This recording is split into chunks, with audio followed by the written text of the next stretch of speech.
The Book of Jubilees, Chapter 8, subtitle The Earth Divided into Three Parts, for Shem and Ham and Japheth. In the 29th Jubilee, in the first week, 1373 a.m., in the beginning thereof, Arpachshad took to himself a wife, and her name was Rasuel, the daughter of Susan, the daughter of Elam. And she bare him a son in the third year in this week, 1375 a.m. And he called his name Cainam. And the son grew, and his father taught him writing. And he went to seek for himself a place where he might seize for himself a city. And he found a writing which former generations had carved on the rock. And he read what was thereon, and he transcribed it, and sinned owing to it, for it contained the teaching of the watchers in accordance with which they used to serve the omens of the sun and moon and stars in all the signs of heaven.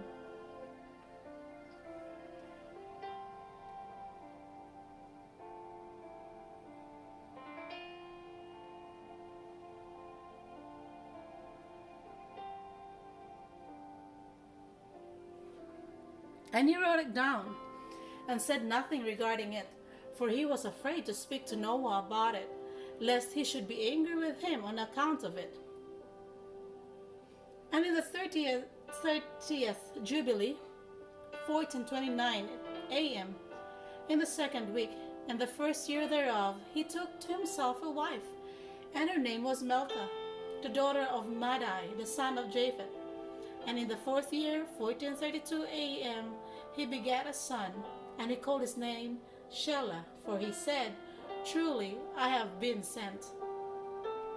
And in the fourth year he was born.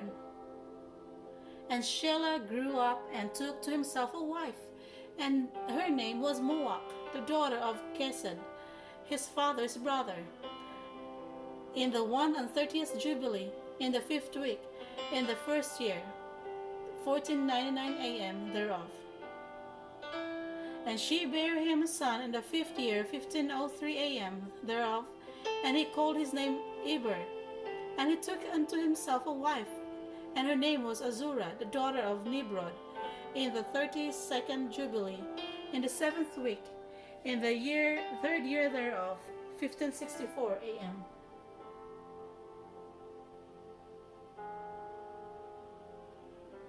And in the sixth year, 1567 a.m. thereof, she bare him a son, and he called his name Peleg. For in the days he was born, the children of Noah began to divide the earth amongst themselves.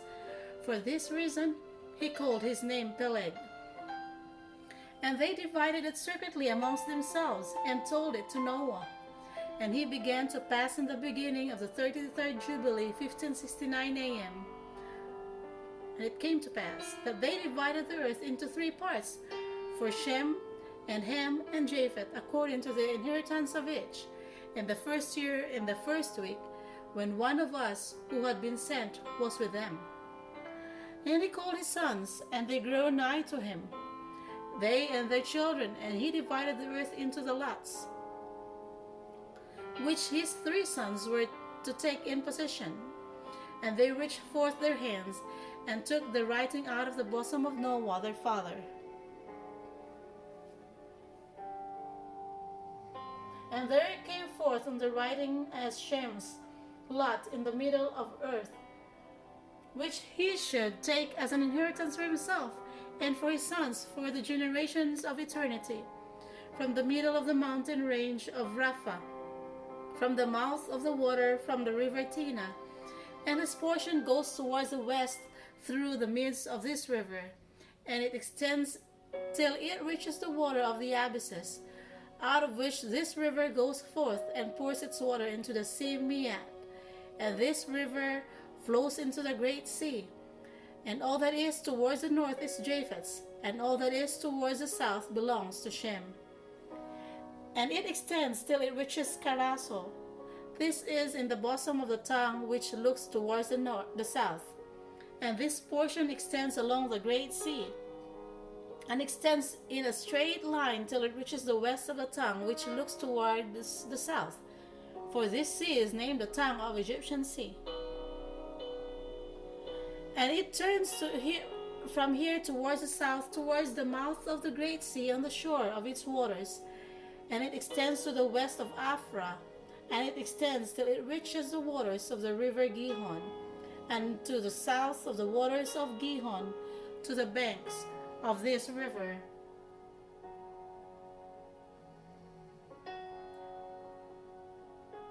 And it extends towards the east till it reaches the Garden of Eden, to the south thereof, to the south from the east of the whole land of Eden.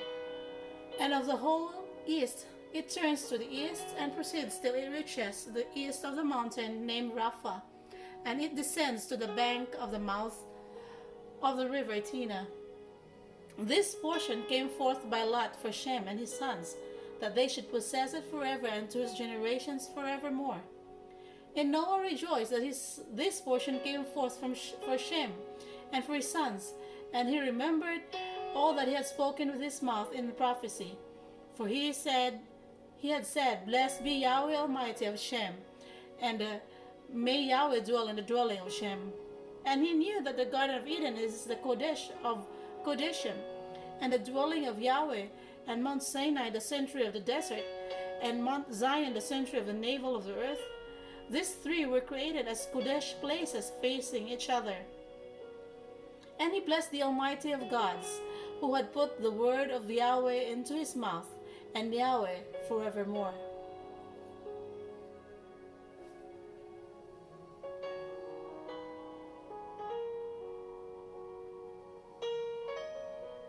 And he knew that a blessed portion and a blessing had come to Shem and his sons unto the generations forever, the whole land of Eden, and the whole land of the Red Sea, and the whole land of the east and India, and on the Red Sea, and the mountains thereof, and all the land of Bashan, and all the land of Lebanon, and the lands of Caphtor, and all the mountains of Sanir and Amana, and the mountains of Ashur in the north, and all the land of Elam, Ashur and Babel and Susan and Maidai, and all the mountains of Ararat, and all the region beyond the sea, which is beyond the mountains of Ashur, towards the north, a blessed and spacious land, and all that is in it is very good.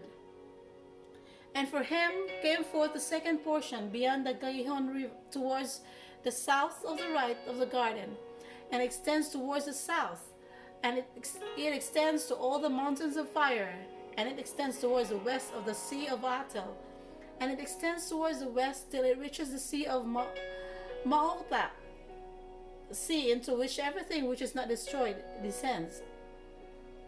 And it goes forth towards the north to the limits of Gadir, and it goes forth to the coast of the waters of the sea, to the waters of the great sea, till it draws near to the river Gihon, and goes along the river Gihon till it reaches to the right of the Garden of Eden.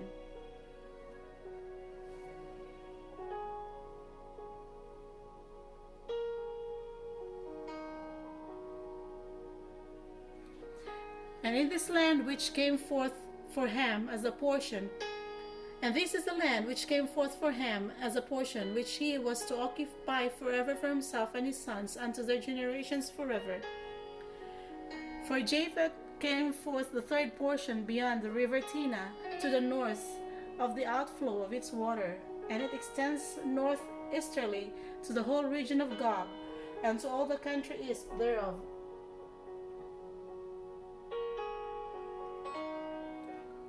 And it extends northerly to the north, and it extends to the mountains of Gilt towards the north, and towards the sea of Maok, and it goes forth to the east of Gader as far as the region of the waters of the sea. And it extends until it approaches the west of Farah, and it returns towards Aphirag, and it extends easterly to the waters of the sea of Miat, and it extends to the region of the river Tina in a northeasterly direction, until it approaches the boundary of its waters towards the mountain Rapha, and it turns round towards the north. This is the land which came forth for Japheth and his sons as a portion of his inheritance, which he should possess for himself and his sons, for their generations forever, 5 great islands and a great land in the north. But it is cold, and the land of Ham is hot, and the land of Shem is neither hot nor cold, but it is of blended cold and heat. This concludes chapter 7 of the book of Jubilee.